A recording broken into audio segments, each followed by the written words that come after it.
히브리서는 믿음의 삶에 대해서 믿음의 시작이고 완성자이신 예수의 선택을 바라보라는 말로 권면을 하고 있습니다. 히브리서 12장 2절 말씀을 함께 읽도록 하겠습니다. 시작.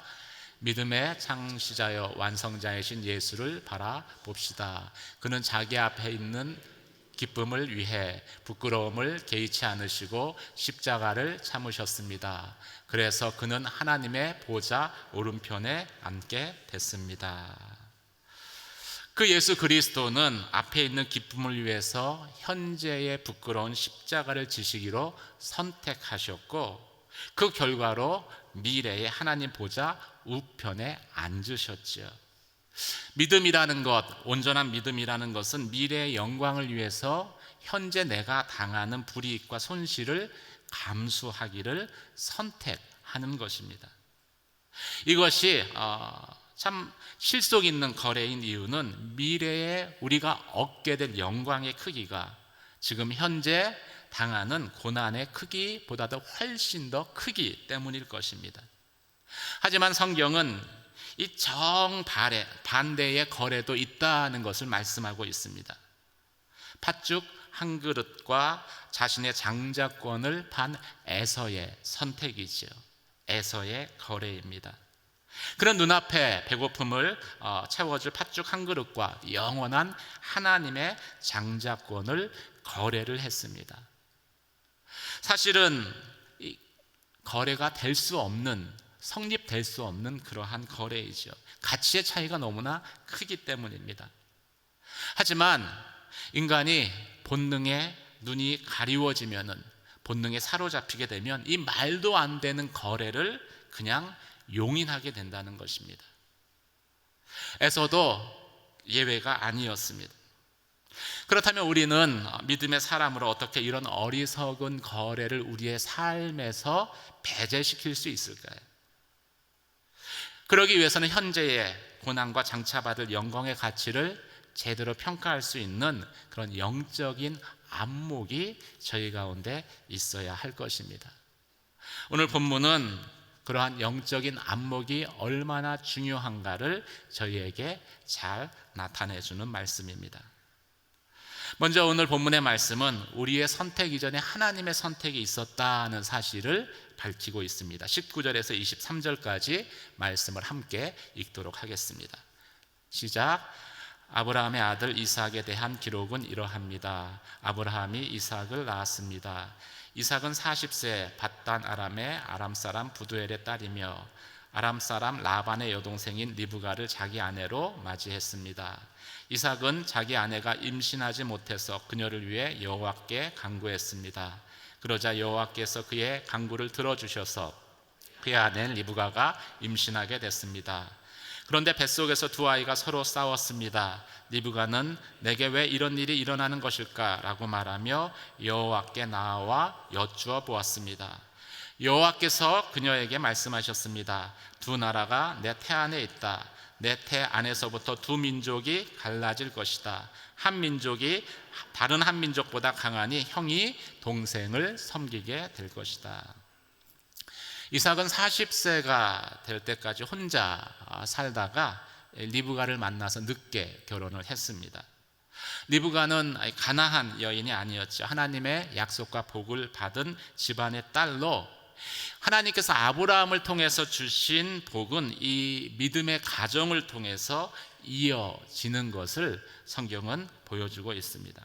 하지만 믿음의 가정이라고 해서 문제가 없을까요? 그렇지 않습니다. 믿음의 가정이나 믿지 않는 가정이나 이 땅에 살면서 우리는 동일하게 문제에 직면하게 됩니다. 다만 믿음의 가정은 이 문제 앞에서 하나님이 주신 가정의 소중함을 알기 때문에 그 문제 앞에서 기도하면서 극복한다는 것이 이 믿지 않는 가정과의 차이이지, 문제 앞에 직면하는 것은 똑같다라는 것이죠. 보통 결혼 후에 오랫동안 자녀가 없으면은 어떤 일들이 생깁니까? 부부간에 서로 책임 공방을 벌이며 비난할 것입니다. 또 심한 경우에는 그런 그 상황에 대해서 문제 앞에서 하나님을 원망하기도 할 것입니다. 또 오늘 본문에서 보면은 이삭은 그렇게 하지 않았습니다. 문제 앞에서 기도했습니다.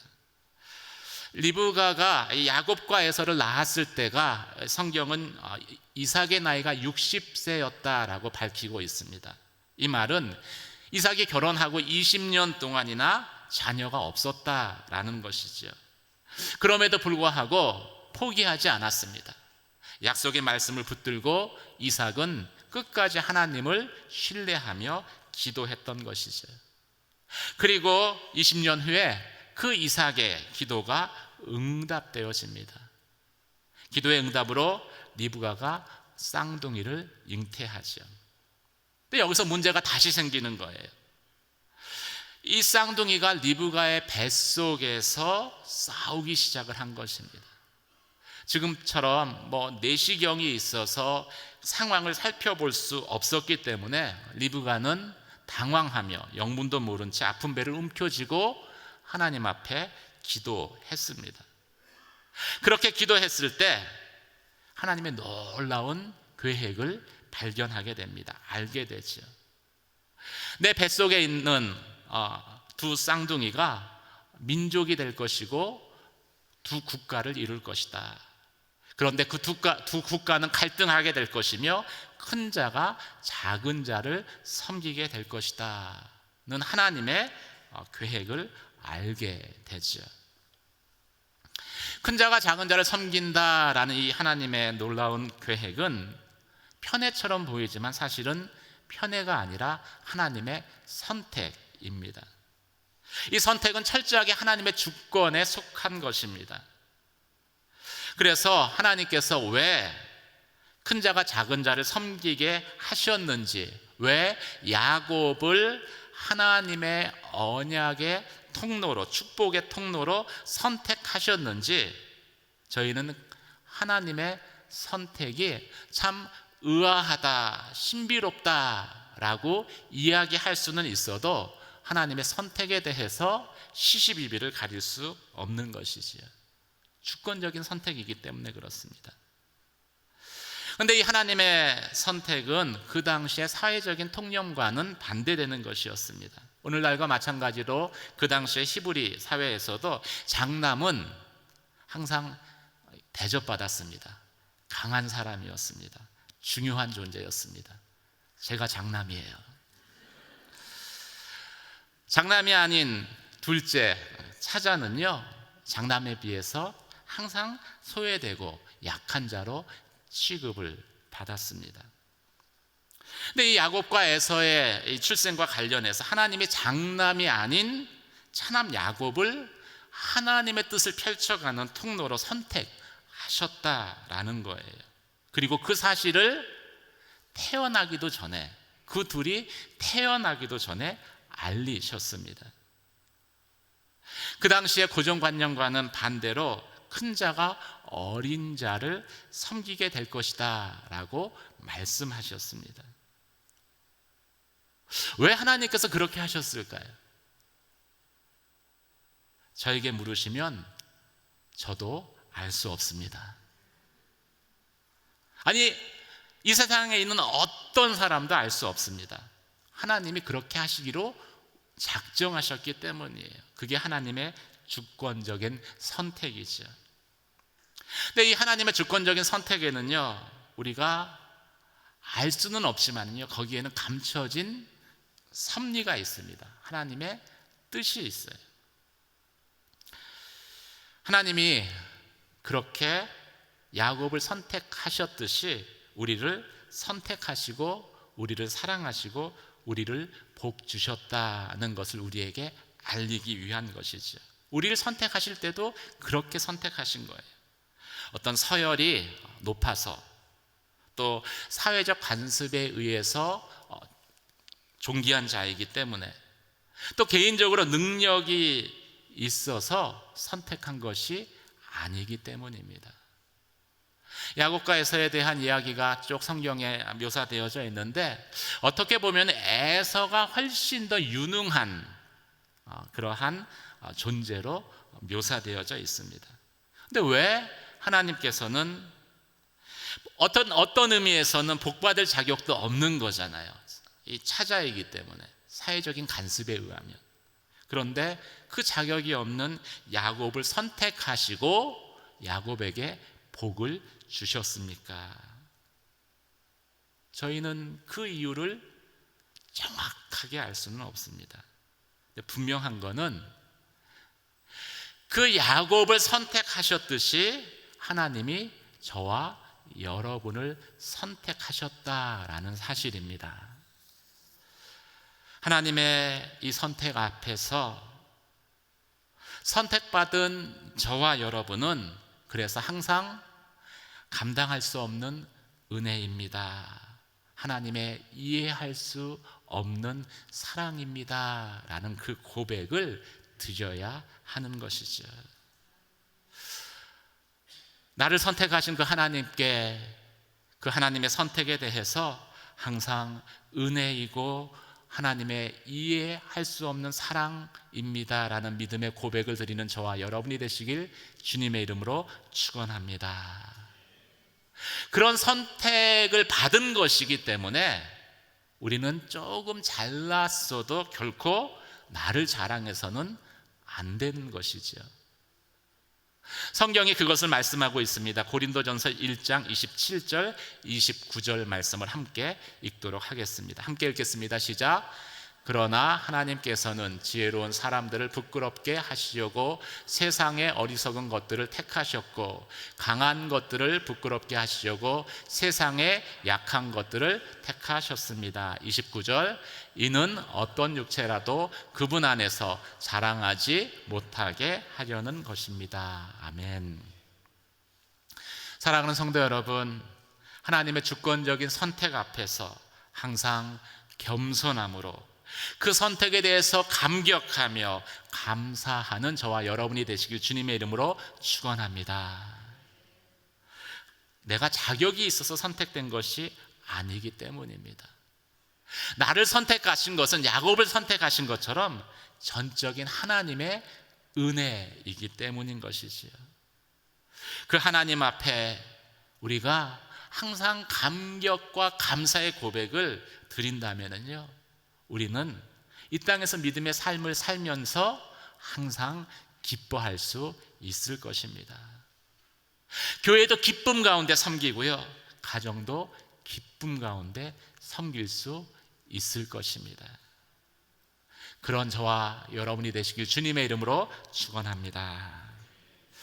이어서 오늘 본문은 이 야곱과 에서의 출생과 삶에 대해서 말씀하고 있습니다. 24절에서 28절까지 말씀입니다. 함께 읽겠습니다. 시작.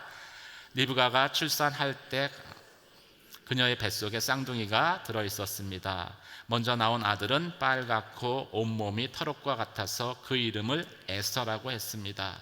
그 다음에 그의 동생이 나왔는데 손으로 에서의 발 뒤꿈치를 잡고 있었습니다. 그래서 그 이름을 야곱이라고 했습니다.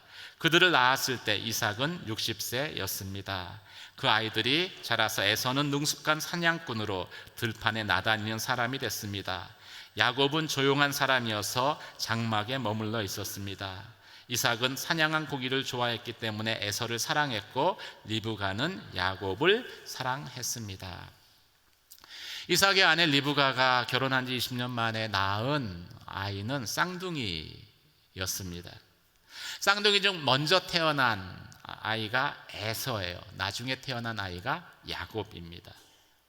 근데 이 붙여진 이름, 이 에서와 야곱이라는 이름이 정확하게 그들의 삶과 일치된다는 것을 성경은 말씀하고 있습니다. 이 에서라는 이름은 이 북다라는 의미의 에돔, 그리고 털이 많다라는 의미의 세일이라는 그 단어에서 따온 이름입니다. 근데 이 에서가 실제로 이 이름대로 몸이 붉어요. 그리고 털이 많았습니다. 성품도 상남자처럼 아주 강인했습니다. 그래서 들판을 쏟아다녔어요. 사냥을 하면서. 반면에 야곱은 에서와 정반대였습니다. 어찌 보면 상당히 유약하고요. 그리고 이게 누군가에게 기대는 그런 의존적인 그러한 아이였습니다. 나올 때도 그냥 나온 게 아니에요. 형의 발 뒤꿈치를 붙잡고 나왔습니다. 대부분은 이 나오는 과정이 힘들기 때문에 손을 놓거든요. 그런데 야곱은 끝까지 그 뒤꿈치를 놓지 않고 나온 거예요. 뭔가 하나 딱 붙들면은 끝까지 포기하지 않는 그러한 그 집요함이 그 야곱 가운데 있는 것이죠. 그래서 이 발꿈치를 잡았다라는 이 표현, 이 야곱이라는 그 말대로 이 표현은 이 놓지 않는 사람, 또 약탈자, 좀 더 나쁘게 이야기하면은 자신이 목표한 것은 어떤 방법을 동원해서라도 이렇게 강탈해 가는 강도 같은 사람이라는 그런 의미도 그 이름 가운데 담겨져 있습니다. 야곱의 그 일생을 성경에서 보면은요, 근데 그 이름대로 살았어요. 절대 한번 목표한 것은 놓지 않으려고 끊임없이 목표를 향해서 몸부림치는, 마치 지렁이를 밟으면 꿈틀거리는 것처럼 그렇게 끊임없이 몸부림치는 삶을 야곱은 살았죠. 여러분, 동일한 시간대에 나왔습니다. 야곱 낳고 발 뒤꿈치 잡고 에서 낳고 발 뒤꿈치 잡고 야곱 나왔어요. 같은 배에서 나왔습니다. 그런데 야곱과 에서는 성격이나 또 삶의 스타일 면에서 완전히 상반되는 그러한 두 자녀였습니다. 성경은 에서가 익숙한 사냥꾼이었고 들판을 돌아다녔다라고 말씀하고 있습니다. 남성미 넘치는 활달하고 그리고 카리스마가 있는 그러한 상남자 스타일이었죠.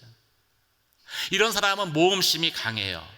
그리고 항상 불가능에 도전하는 그런 삶을 추구합니다. 반면에 야곱은요, 그런 에서에 비하면은 적어도 이렇게 외적으로는요 너무나 초라해 보입니다. 너무 조용해요. 에서가 밖을 돌아다니는 동안에 야곱은 늘 장막 안에, 집 안에 머물러 있었습니다. 내성적이었고 소심했고 어디를 가도 이렇게 잘 나서지도 않고 혼자 가지 않는 그러한 성격의 아이였습니다. 이런 사람은 보통 약하죠. 약하니까 항상 상대방의 힘을 의존을 하려고 합니다. 그래서 고자질을 잘해요. 잘 고자질합니다. 대범하지 않아요. 이 소심하고 약한 야곱이 아버지 이삭의 눈에 찰 리가 없죠. 그래서 이삭은 씩씩하고 활달하고 또 자기가 좋아하는 고기를 가져와서 요리를 해주는 에서를 좋아했습니다. 그러니까 자연스럽게 어머니 리브가는 누구를 챙길 수밖에 없을까요? 야곱을 챙길 수밖에 없어요. 이 엄마의 마음이죠. 물론 하나님의 언약을 기억한 것도 있었지만 본능적으로도 야곱에게 마음이 갔습니다. 아버지에게 사랑받지 못한 그 약한 야곱을 어떤 의미에서는 엄마가 끼고 돈 것이죠. 자녀는 사랑을 받아야 합니다. 특별히 영적 권위가 있는 아버지의 사랑을 받고 아버지의 인정을 받아야 해요. 그런데 야곱이 그 인정을 받지 못했습니다. 당연히 위축되었을 것입니다. 열등감에 사로잡히고 항상 아버지의 사랑에 대한 그런 갈증이 있었을 거예요. 아버지 이삭의 입장에서는요, 이 사랑하는 사람의 입장에서 보면은 나는 공정하게 대한다라고 이야기를 합니다. 마음이 가니까 마음을 주는 거고 마음이 안 가니까 마음을 못 주는 건데, 그런데 사랑받아야 할 대상의 입장에서 보면은요, 아무리 이삭이 자신의 행동을 정당화해도요, 야곱은 아버지가 형 에서만 편애한다고 느낄 수밖에 없습니다. 야곱은 생각이 많은 사람이에요. 항상 생각했을 것입니다. 왜 아버지는 형을 더 사랑하고 나는 미워할까? 그게 의문이었어요. 질문이었습니다. 그 질문에 대한 답이 장자권이었어요. 내가 그러면 어떻게 아버지의 사랑을 다시 찾을 수 있을까? 내가 형처럼 장자가 돼야 되겠다. 그래서 야곱은 이 장자권을 집착하게 되는 것이죠. 사랑하는 성도 여러분, 야곱과 에서의 이 삶을 통해서 보듯 세상에 완전한 자녀는 없습니다. 완전한 사람도 없습니다. 하나가 좋으면은요, 하나가 나빠요. 또 하나가 마음에 들면 하나가 마음에 들지 않습니다. 그래서 자녀는 사랑해야 되는 대상이지 의지할 수 있는 대상은 아닙니다. 사람은 사랑해야 되는 대상이지 의지할 수 있는 존재는 아닙니다. 그런데 부모라도 이 자녀를 사랑하는 게 자신의 성격과 맞고 자신의 취향과 맞아야지 사랑을 해요. 이삭과 리브가를 보면 알 수 있습니다. 그 사람들이 믿음이 없는 사람들이 아니에요. 20년을 믿음으로 기도했었던. 그래서 우리 안에 있는 부모의 사랑이 얼마나 고귀한 사랑입니까? 근데 그럼에도 불구하고 그 사랑은 제한이 있는 거예요. 완전한 사랑이 아닙니다. 그래서 우리에게는 우리의 사랑으로 사랑하는 것이 아니라 하나님의 무조건적인 사랑을 가지고 사랑해야 되는 것이죠. 사랑하는 성도 여러분, 여러분의 자녀를 또 사람들을 내 사랑이 아니라 하나님의 무조건적인 사랑으로 사랑하는 저와 여러분이 되시길 주님의 이름으로 축원합니다. 그런 사랑을 해야지 가족 안에 편애가 일어나지 않고요, 또 가족들 간에, 형제들 간에 갈등이 생겨나지 않기 때문입니다. 우리는 그래서 내 사랑의 한계를 느낄 때마다 다시 하나님 앞에 나아가야 되는 것입니다.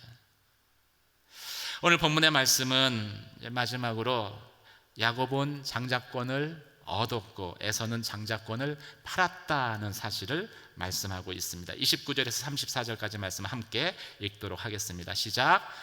그러던 어느 날 야곱이 죽을 끓이고 있는데 들판에 나갔던 에서가 들어왔습니다. 에서는 배가 고팠습니다. 에서가 야곱에게 말했습니다. 그 붉은 죽을 내가 좀 먹게 해다오. 나 정말 배고파 죽겠다. 붉은 것을 먹겠다고 해서 그의 별명을 에돔이라고 부르기도 합니다. 야곱이 대답했습니다. 먼저 형의 장자권을 오늘 내게 파십시오. 에서가 말했습니다. 내가 지금 죽을 지경인데 장자권이 내게 무슨 소용이냐. 그러자 야곱이 말했습니다. 오늘 당장 내게 맹세부터 하십시오. 에서가 맹세를 하고 야곱에게 자기 장자권을 팔았습니다. 그제야 야곱이 에서의 빵과 붉은 죽을 주었습니다. 에서는 먹고 마신 후 일어나 가버렸습니다. 처럼 에서는 자기 장자권을 소홀히 여겼습니다. 야곱이 에서의 장자권에 집착하고 있던 어느 날 드디어 사건이 일어납니다. 에서가 사냥해서 아무것도 얻지 못하고 돌아왔는데 마침 야곱이 죽을 쓰고 있었습니다. 배고픔을 견디지 못한 에서가 그 죽을 붉은 죽을 달라고 말하자 야곱이 에서에게 이 죽을 먹으려면 장자권을 나에게 팔라라고 제안을 하죠. 그리고 그 거래가 이루어져서 마침내 팥죽 한 그릇에 야곱은 그토록 원하던 장자권을 획득하게 됩니다. 이건 정당한 거래예요. 주고받았기 때문에. 불법은 아닙니다. 하지만 상대방의 약점을 이용해서 얻은 교활한 거래입니다. 교활한 행동이죠. 야곱이라는 사람이 그래요. 자신이 원하는 것을 얻기 위해서는 수단과 방법을 가리지 않는 그러한 기질의 사람이었습니다. 이 야곱의 일생을 보면 자신이 사랑했던 라헬을 얻기 위해서 이 7년을 더 외삼촌 라반의 집에서 일을 해서 끝까지 본인이 원했던 라헬을 얻죠. 이 목표를 절대 놓치지 않습니다. 또 아버지의 유산을 얻기 위해서 형 에서인 것처럼 변장을 합니다. 에서가 털이 많으니까 짐승의 털을 붙이고 목소리까지 변조해서 에서라고 이야기해서 이삭의 복을 받죠. 그렇게 해서 원하는 걸 얻었어요. 하나님의 복을 얻은 것이죠. 근데 하나님의 복이라는 것이 선택과 마찬가지입니다. 인간적인 어떤 노력이나 방법으로 가져올 수 있는 성격의 것이 아니에요. 복을 얻었지만 야곱은 어떻게 됐습니까? 복을 얻었지만 그때부터 야곱의 삶이 힘들어집니다. 하나님이 야곱을 다루시기 시작하신 것이죠. 그래서 장자권을 얻었는데 오히려 집에서 쫓겨납니다. 집에 있어야지 장자죠. 나그네로 고독하고 힘든 삶을 보냅니다. 형 에서를 속여서 복을 얻었는데 외삼촌 라반의 집에서 일하면서 계속해서 라반에게 속임을 당합니다. 연단 받는 것이죠. 그렇게 하나님께서 야곱을 다루셔서 그 선택한 야곱이 복의 통로로 변화시키십니다. 야곱은 좀 더 기다렸어야 됐어요. 하나님의 선택하심을 믿고. 반면에 에서는 정반대입니다. 에서는 원래부터가 영적인 데 관심이 없었어요. 그래서 장자라는 거 별로 중요하게 여기지 않았습니다. 배가 고프니까 팥죽 한 그릇 먹어야 된다는 현실의 배고픔 앞에서 그래서 쉽게 장자의 직분을 포기해버리죠. 어쩌면 우리가 살아가는 이 세상은 이 에서의 논리가 더 설득력이 있는 그런 세상 속에서 저희는 살고 있는지 모르겠습니다. 이 보이지 않는 영적인 가치보다도요, 눈에 보이는 현실적인 가치가 훨씬 더 소중하고 중요하게 취급되는 그런 사회 속에서, 그런 환경 속에서 저희가 살고 있기 때문이죠. 그러다 보니까 우리도 잠깐 정신줄을 놓으면은요, 에서가 했던 그런 잘못된 거래를 선택할 수 있습니다. 영적이고 정신적인 그 가치를 소홀히 여길 수 있습니다. 현실적인 이익과 맞바꿔 버릴 수 있어요. 그렇게 해서 에서는 장자의 명분도 빼앗겼고요, 또 야곱에게 장자권이 넘어갔습니다. 근데 성경이 이런 에서의 행위에 대해서 뭐라고 말씀할까요? 히브리서 12장 16절 말씀입니다. 개정개혁 성경으로 함께 읽도록 하겠습니다. 함께 읽겠습니다. 시작. 음행하는 자와 혹 한 그릇 음식을 위하여 장자의 명분을 판 에서와 같이 망명된 자가 없도록 살피라. 우리말 성경에는 이렇게 번역되어져 있습니다. 음행하는 사람이나 음식 한 그릇에 자신의 장자권을 판 에서와 같이 세속적인 사람이 없도록 살피십시오. 이 망령됐다라는 말의 의미는요, 하나님을 무시했다는 뜻입니다. 하나님이 앞에 있는데 마치 없는 것처럼 말하고 행동한다는 것이 망령됐다라는 뜻이죠. 근데 우리가 믿음의 사람으로 이 세속적으로 변해버리면은요, 이 망령된 자라는 표현을 우리말 성경은 세속적인 사람이라고 표현을 했는데, 우리가 세속적인 사람으로 변해버리면 우리는 하나님을 망령되게 하는 행동을 하는 것입니다. 하나님이 두 눈을 시퍼렇게 뜨시고 우리를 보고 계시는데, 내 앞에서 보고 계시는데 마치 하나님이 없는 것처럼 행동하고 말하는 것이죠. 세속적이 된다라는 게 그런 의미인 것입니다. 앞에 있는 하나님을 무시하는데, 없는 것처럼 여기는데 어떻게 하나님이 그 사람을 들어서 사용할 수 있겠습니까? 결국 에서는 하나님께 쓰임받지 못하는 인생을 살게 되었죠. 장자권의 가장 큰 축복이 하나님께 쓰임 받는다는 거예요. 왜 이런 일들이 생겨났습니까? 영적인 가치를 소홀히 여긴 결과입니다. 인간적으로 보면 에서나 야곱이나 별반 다를 게 없습니다. 다 흠도 있고 허물도 있어요. 그런데 야곱과 에서의 차이가 있다면 야곱은 영적인 가치를 소중하게 중요하게 여겼다는 그 한 가지 차이만 존재합니다. 그런데 이 한 가지 차이로 인해서 어떤 일들이 생겨납니까? 하나님이 야곱을 들어 사용하시지요. 하나님께 쓰임을 받습니다. 야곱처럼 유약하고 교활하고 상대방의 약점을 파고드는, 그리고 상처투성이의 그 못난이 야곱을 하나님이 사용하십니다. 하나님이 사랑하십니다. 무엇 때문이겠습니까? 세속적 가치보다 영적인 가치를 중요하게 여겼기 때문입니다. 우리도 야곱 같은 자입니다. 야곱처럼 선택받았습니다. 우리의 삶 가운데 예수 그리스도의 선택을 바라보며 눈에 보이지 않지만 영적인 가치를 소중히 여기는 그러한 선택을 한다면 하나님은 우리의 삶도 야곱처럼 들어 사용하실 것입니다.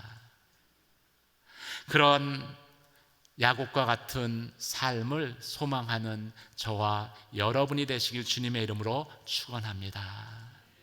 지렁이 같은 인생이 아니라 하나님과 겨루어 이기고 세상 사람들과 겨루어 이긴 자 이스라엘의 삶을 살아가는 저와 여러분이 되시길 주님의 이름으로 축원합니다. 오늘 말씀을 생각하며 함께 기도하도록 하겠습니다. 하나님의 무조건적인 선택에 감격하며 감사합니다. 그 고백을 항상 잃지 않게 하여 주시옵소서. 그리고 야곱처럼 흠 많고 허물 많고 자격 없는 존재이지만 야곱이 그 영적인 가치를 소중하게 여기며 그 장자권을 끊임없이 갈구했던 것처럼 하나님, 세상 앞에서 세속적인 삶을 사는 것이 아니라 영적인 가치를 소중히 여기며 그것을 우선하는 믿음의 선택들을 하게 하여 주시옵소서. 그래서 지렁이 같은 그런 인생이 아니라, 야곱의 인생이 아니라 이스라엘과 같은 그런 야곱의 인생을 살아가는 저희의 삶 되게 하여 주시옵소서. 하나님, 나를 그렇게 사용하여 주시옵소서. 이 시간 주여 한번 외치며 기도하며 나아가도록 하겠습니다.